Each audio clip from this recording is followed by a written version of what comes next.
அன்பார்ந்த கோவை ஊடக சகோதரர்கள் உங்கள் அனைவருக்கும் என்னுடைய அன்பு கலந்த வணக்கத்தை தெரிவித்துக் கொண்டு, பொங்கல் முடிந்திருக்கிறது, தை பிறந்திருக்கிறது.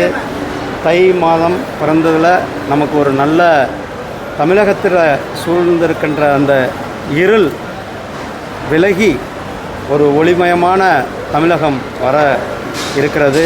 நம்முடைய மாண்புமிகு பாரத பிரதமர் திரு நரேந்திர மோடிஜி அவர்கள் நாளைக்கு சென்னை வர இருக்கிறார்கள். அவர் நாளைக்கு சென்னையில் அந்த கேலோ இந்தியா ப்ரோக்ராம் கலந்து கொள்ள இருக்கிறார்கள். அது தொடர்ந்து பல்வேறு நிகழ்ச்சிகளில் கலந்து கொள்ள இருக்கிறார்கள்.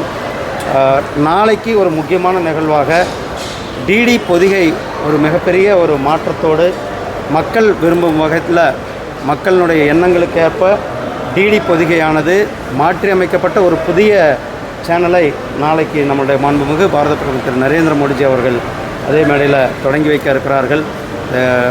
மக்களுடைய ரொம்ப நீண்ட காலமான ஒரு உணர்வு, நீண்ட காலமாக அவர்கள் எதிர்பார்த்து கொண்டிருக்கிற விருப்பங்கள்லாம் நிறைவேறும் வகையில் டிடி பொதிகையானது நாளை மாறுபட்ட புதிய எண்ணங்கள், புதிய வண்ணங்களோடு நாளைக்கு வர இருக்கிறது என்ற தகவலை உங்களிடத்தில் பகிர்ந்து கொள்வதில் மற்றொரு மகிழ்ச்சி. நன்றி, வணக்கம். ஆமாம், அதுக்கெல்லாம் காலம் முடிஞ்சு சுப்ரீம் கோர்ட் கேஸ் கொடுத்து சுப்ரீம் கோர்ட் வழக்கு முடிஞ்சு இன்னும் திமுக எவ்வளோ ஒரு பிற்போக்குத்தனமான இருக்கிறார்கள் என்பது தான் இதை காட்டுகிறது.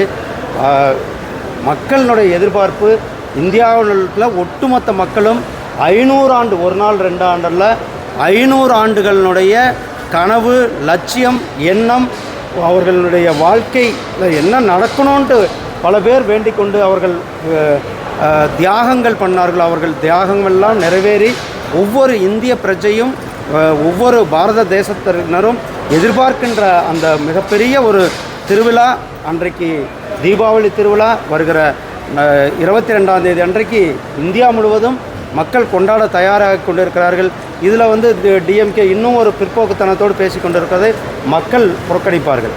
தமிழகத்தில் இருள் நீங்கி ஒளி என்ன? அதான் சொன்ன, நாளைக்கு எங்களுடைய பிரதமர் அவர்கள் வருகிறார்கள். தமிழகத்தில் இருக்கின்ற இந்த இருளான அந்த திராவிட முன்னேற்ற கழகத்தினுடைய ஊழலாட்சி, அந்த இருள் விலகணும். அதுக்கான விலகிறதுக்கான நேரம் இந்த நேரம் வந்திருக்கிறது. அதோட முக்கிய தலைவர்கள் எல்லாமே இன்றைக்கி கோவையில் முகாமிட்டிருக்கீங்க. என்ன நிகழ்ச்சி? பல்வேறு நிகழ்ச்சி. நான் கோவைக்கு வர்றது புதுசு இல்லை. சந்தோஷம் வந்திருக்காரு, நயனா நாயகன் இருக்காரு,